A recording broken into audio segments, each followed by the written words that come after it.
Now there can be certain questions in which sometimes you have to calculate mu or you have to calculate lambda.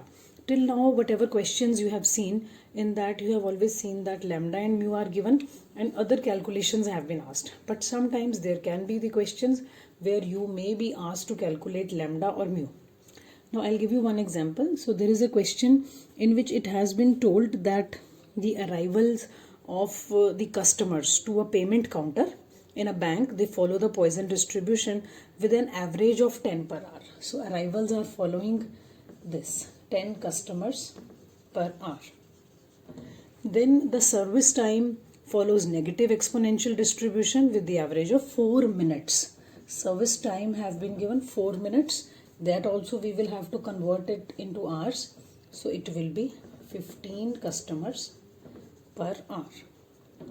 Then they have been asked that first of all calculate average number of customers in the queue.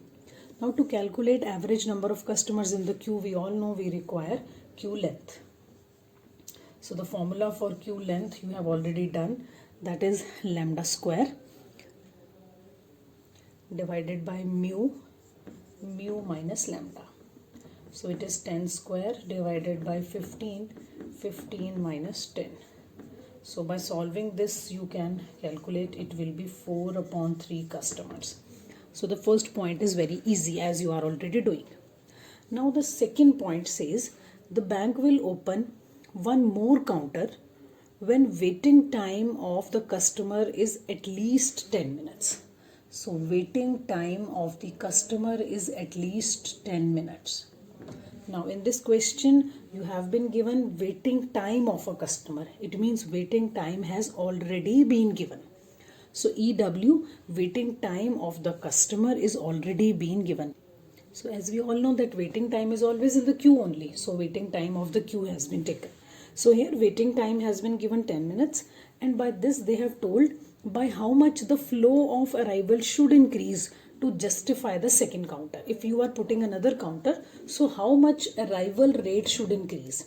So it means here you will have to find out a new lambda.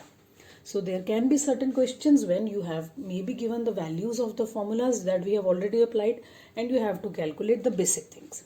So you all know that the formula for waiting time in a queue is this: lambda divided by mu minus lambda. So from here we can simply put up the values. If I put the values, 10 minutes have been given and we can convert it into hours, because you have seen in all the questions we have finally reached up to hours and these are also hours.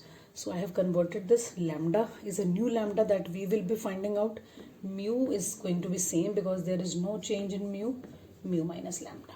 So you will have to solve this equation further and finally reach at the answer.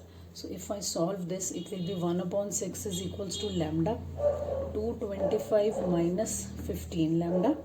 Now we can cross multiply. So it will be 225 minus 15 lambda is equals to 6 lambda. Now this can go on the other side. So 225 is equals to this. So lambda will be 225 divided by 21. So this comes out to be 10.7. So by how much rate this lambda should increase?